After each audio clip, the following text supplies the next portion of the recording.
But Kate, excuse me, I want to know what it's like beyond this room. Like, I want to know what your lottery process was like. Obviously, there's less waiting Yeah. around, I would imagine, I would hope. Hmm. But okay, so take us from step one. You apply in August. Yeah. Well, so because the reason we applied, like my college roommates and I had all watched it, as you like know my roommates, we Hmm. would watch it together every single week. And so then after graduating, we were like, oh, like we should all see if we can like apply for lottery. And I doubt any of us are going to get in. And 2019, I believe, was the first year where when you entered the SNL lottery, you could also submit kind of like an essay of like why you deserve to go, essentially. Hmm. And I'm convinced that that might be like what got me in via lottery slash email entry, Hmm. because that was my first year teaching. And so I'm like a few weeks into my first year of teaching. I'm obviously already just dying and just like unwell. And so I'm essentially writing what is half a plea to SNL to like bring me joy. And then also I'm starting to draw the parallels between like SNL and being in a fourth grade classroom. And so I write this whole email to them, I send it off, and I'm like, well, that was a fun activity for a Saturday afternoon. There we go. And so, not thinking anything of it, just watching the season as it's going. And then early November, I get an email, like literally same style as what you get Hmm. for the standby tickets.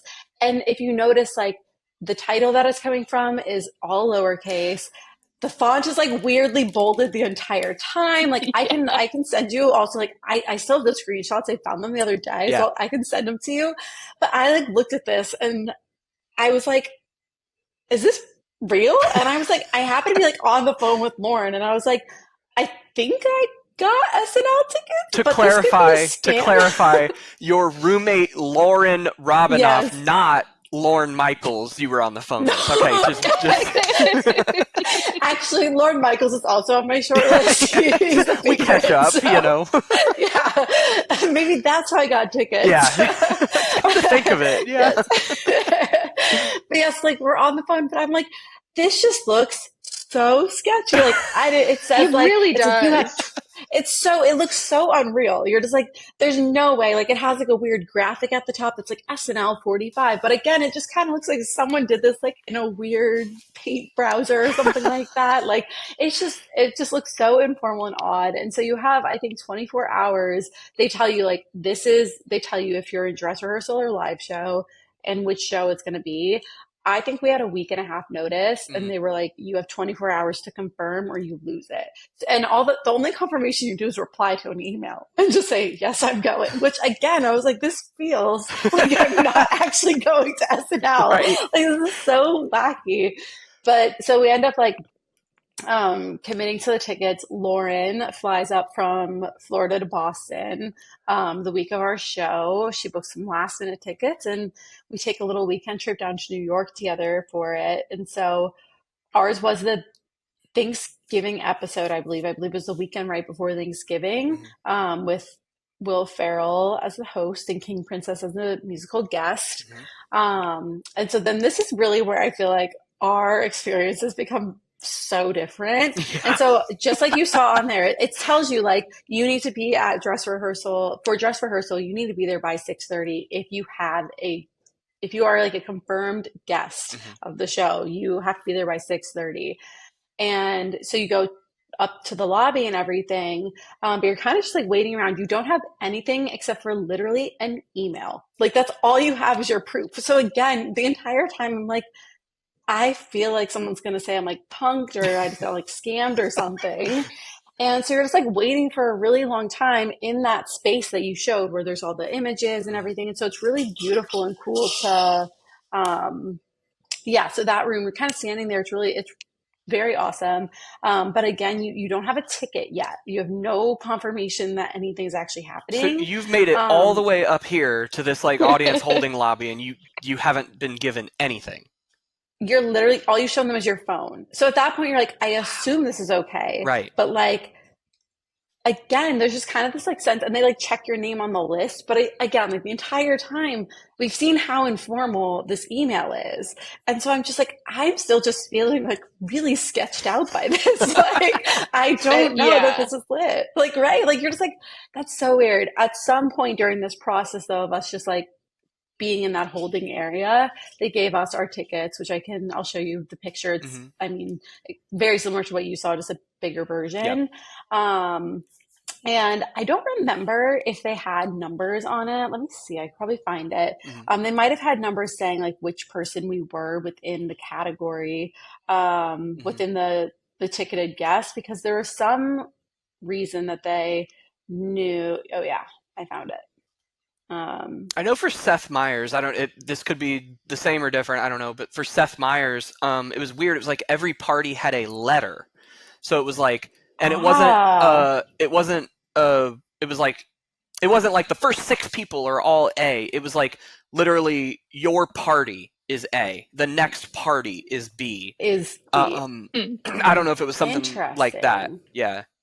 Let me see if the like ticket says anything. I don't think it does. Because so I mean I'll send you these actual like pictures Yeah. later, Yeah. but you Yeah. can see here it's literally just like it doesn't it's just purple. And I Right. think and they had an envelope that had our name on it, but I feel like it was just purple, Hmm. and I don't remember if it actually had any indicator of like how like who we were or So anything. It at was that so point, weird. what did everyone have different colors? Are they like sorting everybody? I don't remember everyone having different colors Yeah. either, which is the interesting part. Maybe we did, like maybe there was like purple and yellow or something like that. I'm not sure how they sorted us because there was some way that once they gave us the tickets, they did start sorting us. And like you said, they start bringing you through the elevator up to Studio 8H. Hmm. But of course, if you're in the first group to be called, you're going to be sat on the floor and then you're being sat up slowly, like in the upper levels. Hmm. And I don't remember anymore how they set that up for us. They Hmm. must have had some process. I'm Yeah. sure someone who's done it more recently would remember. And who knows But how yeah, I much think it's changed even in the last 6 years, exactly, because this is pre-COVID as Hmm. well, so it's like it was kind of just a different era, and yeah. So, but they did the process of kind of bringing everyone to the elevator. At no point did I really see people from the standby line that I remember. Mm. I think what they until we were sat. Like once they had us in our seats, everyone has been confirmed as having arrived and seated who has a dress rehearsal ticket confirmed. At that point, there's like groups and groups of standby guests being brought in, like you said, kind of in these like larger groups of like 6 to 12 people at a Hmm. time. But yeah, I don't remember if they how they like set up how we got in our specific seat, but we were upper level towards the right side. Hmm. Um, so a really good view. But it was interesting. So it was like you said, you're even in such a short line like that, where we're just kind of standing as they were right here with all the people against the wall. We're still talking to the people around us, just like, oh, how long have you watched the show? Hmm. Things like that. And so people there's a couple in front of us who's like, oh, we've been applying for tickets for 15 years and we finally got it. So it's like Wow. so sweet Yeah. to get to it's just seeing that and seeing their experience. But yeah, it was definitely a very different process, much more efficient, I think, of course, for us. Yeah. Yeah. Yeah, it was just, I'm just the one part that I'm like still murky with was how they seated us. Like, how did they decide that? Hmm. Um, and then also just the process of like finding out you have tickets. Like, I don't know what I expected. I just expected maybe like something more formal Yeah. than what Even happens. like a QR code, something to, Yeah, some Yeah. kind of, something that right. looks Or like like a it wasn't, survey link. yeah, something that looks like it wasn't styled in like 1995, which it probably Literally. was. I don't think Yeah. they've changed it. I Probably think it's not. like the OG email they've Yeah. been sending forever and they changed it from year to year. Yep. So, like, because I mean, honestly, I was kind of thinking about it when because you and I were talking a lot about, you're like, how many people do you think actually confirm their tickets and show up and things like that?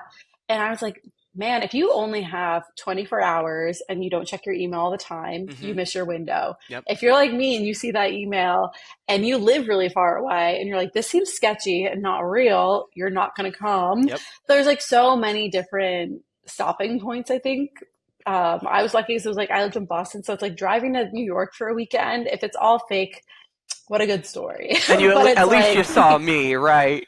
exactly right. At Yeah, like least we literally, got like I got dinner. to see you. Yeah. Like, and so it's just like one of those things. But yeah, and now I'm kind of like I can't now I recognize I'm like I can't really ever apply again because I don't think I would get Yeah. it. So I'm like I think I had my one time. But it was really special, like getting to see Will Ferrell because I feel like Oh he's my just God. such an That's such icon a just good across show. I everything. Such a know. good show.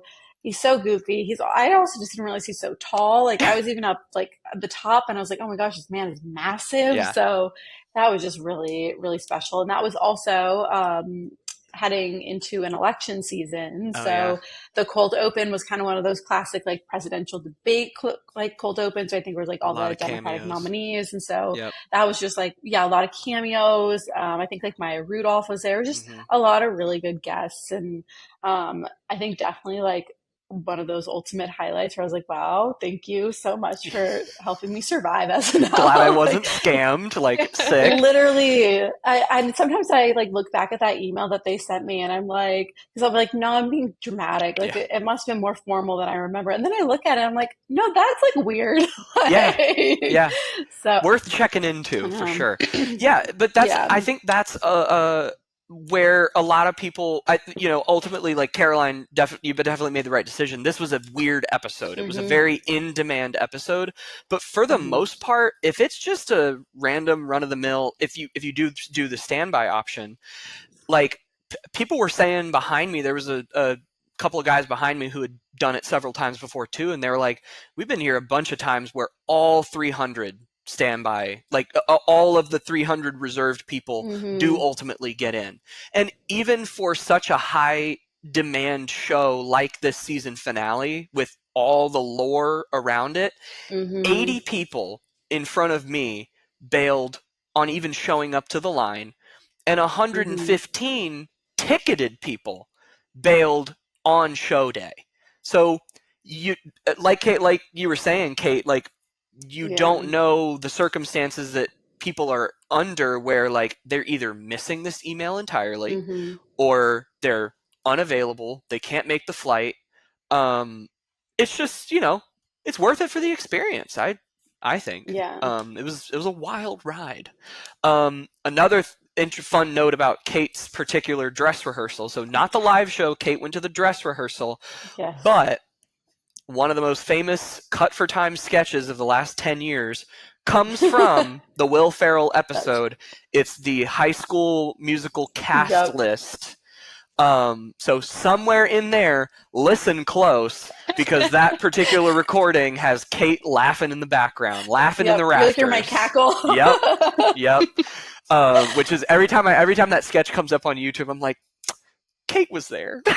That's Yeah. so cool. Yeah. It was so awesome. And it was fun 'cause it's even being in the dress rehearsal, you end up having enough time if you're close enough by to Hmm. get back and watch the live show. So Exactly. we liked being able to we watched that episode, like obviously in dress rehearsal, Hmm. and then immediately we go back and we're like, okay, what did they cut? Yeah, Like, catch all the what's not changes, making spot the sense? Yeah. difference. Yeah. What's Yeah. funny And now, Yeah, oh my what's God, funny but is if I had made it into the Scarlett Johansson episode, hmm there's this cut for time sketch that made it to YouTube from that episode too, so we could have hmm been cut for time buddies, but literally. seven away.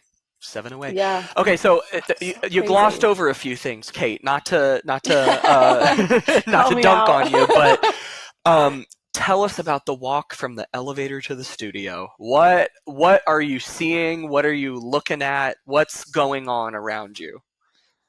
Oh my gosh, I don't even know if I remember anymore. 'Cause as you mentioned, it's like you can't have your phone with you at this Right. point. Like once you're there, like your phone is put away or you're out. Like Yep. no ifs, ands, or buts. I want to say there was actually maybe like photographs of cast members and stuff throughout the walls or something like that. Like I think that might Yeah. have been what we were seeing. Probably. Um, I'm thinking we walked Sounds down the right. same hallway just because Seth and Yeah. SNL are on the same floor but Yep. opposite sides. Um, because I saw the Seth taping, I obviously didn't make it up to the Hmm. SNL studio. But so you're being brought in like probably like what, one at a time into the studio, or are they kind of they're just saying go go go? don't stop till you sit down. They're yeah, they're not quite that patient with the Yeah, process. They're not bringing in like a huge horde of people by any means. right. I think those kind of like several person groups that you're seeing kind of all throughout the process, that's how they're seating you. So that's kind of the group you're moving along with. So you have time to kind of walk slowly, but they are like, okay, like we're moving, like we have places to be, and getting you seated. But it's always in smaller groups, and those kind of file you in slowly throughout the process. Mm, But gotcha. And then once, so you got to witness like a traditional warm up. You got to witness like mhm. a probably half hour Yeah, weekend update. I've heard yep. that that tends to happen. What were you gonna say about the warm up? Yeah, well, the warm up is just like it's so special because I honestly had not really seen anything about it before. Like I had heard like, oh, the warm up is like Keenan and a few like the female cast members typically, and it was just like so special because it's it really does liven up the audience Yeah. so much. Because you're all kind of sitting there a little bit antsy and nervous and excited, but it just like lightens the mood of everything as well. Hmm. Um, which is really fun. It was Yeah. just like a really cool way to start the show. Weekend Update, I do remember being really long. They definitely cut the things that like people don't laugh as much at. I think things that maybe people are like, oh, like I don't think they necessarily cut those. I feel Hmm. like that's Michael Che's kind of whole shtick right Yeah. Yep. now. For Yep. sure. And Colin's like now Colin's a little bit more the same, but Yeah. um, I think Che has always been a bit more edgy. Yeah. So yeah, they very long weekend update. I think it was the most impressive thing to me about the whole process, and I think they gave us some more look into that this season with some, especially on that like um, anniversary episode. Hmm. Just the process and the speed with which everything is happening. Hmm. So it's like seeing the setup of the three stages and how they're actually utilizing all these spaces at the same time.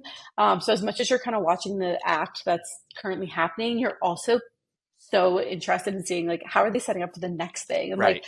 I see this random pilgrim setup, so I'm like, what the hell is about to Yeah. happen What's here? coming Like, there? and so you can kind of wonder, like you see, like as the sets are changing and stuff. So that was cool. I never realized Weekend Update was record like filmed right in front of the stage. Like Yeah. that was something I thought they had their own stage. Like so it's like things that maybe if I was a more attuned SNL viewer or had like done more deep dives into it, I probably would have known it. But like being there with a little bit of like blindness to it all, it was just like, this is so cool. And I've never been a part of live TV. So it's Right. just like very fun to see all of that. That's awesome.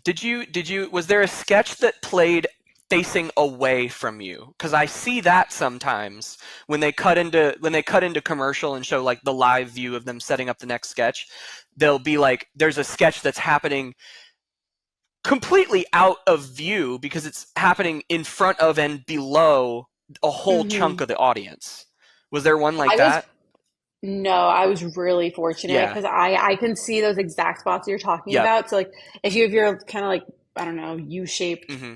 audience, that far right side we were just barely like right here, like the in between like the far right and the middle, Yeah. and so it ended up being like actually a really good seat because we Yeah. could see everything. Some of it was like a slightly weird angle, like the Cut for Time high school cast one. That was that kind of like a funny angle for Hmm. us, where we're kind of like turning our head to like look at everyone, but nothing where I fully couldn't see what was Yeah. happening. I'm so jealous that you got to go. That's so amazing. Yeah. It's funny. It's like it didn't even ever occur to me to try to get tickets until like this year.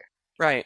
Hmm. Like I guess I just like always was like, oh, that's I think because I was thinking of the old standby Hmm. where Hmm. people would camp out for days, and I Yeah. was like, oh, I'm not doing that. So it was like never even like occurred to me that I was like, oh, I should like put in for the lottery or I Hmm. should try to get standby. Yeah.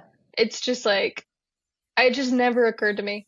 I think I would have been in the same Yeah. boat had I not moved here. Since Hmm. Yeah, I moved yeah. here, and like it was after I moved, it was still August, and I was like, I'm here now. I should just apply and see what happens. But I didn't do Yeah. the standby. Like the only time I considered doing the standby, the episode that Gerard Carmichael hosted in season Mm. 47. Mm-hmm. Um, this is the only time I've ever seen this happen. They got on the show account, got on Twitter and said, "We still have standby tickets left for this show. So if you want them, a staff member of ours is standing here." And I was like, they're out of people? That That's still crazy. like boggled my mind. Yeah. I've never seen that Yeah. happen before or since. And I had a thought. It was like 9:30 on a Friday, and I was like, or no, it was pretty late. It was like a 9:30, 10 o'clock on a Friday. And I had Yeah. the thought of like, am I about to drop everything and go to Should I 30 go? Rock to try to get a ticket? And ultimately I Yeah. didn't do it because I live like 50 minutes from 30 Rock and Yeah. probably longer that late at night. Mhm. So I was just like, but that has perplexed me ever since. I was like, what happened? Was there an issue with the standby process that day? Was there like I was there like a VIP that dropped? Like I couldn't and still have not figured out what happened in that moment. But yeah, I've never seen that happen before or since. And honestly, like kind of a dunk on Gerard Carmichael. Like Yeah, that's Yeah. sad. that ended up being a great episode too. So I was like, Hmm. God, should Yeah. I have just gone? Like I don't know. These kinds of like stories are obviously just fascinating because this process is so difficult, probably intentionally. Like the demand is high, Yeah. so Mhm. you have to, by luck or by jumping through all of the assigned hoops, um, you got to get there, right? Exactly. So this was a wonderful breakdown, and Caroline, we're not stopping. We're picking right back up in September, so just be We're ready. gonna both put in for the lottery, and then we'll be there at the standby link every week. Every week, not Yes. forgetting anymore. This wonderful, wonderful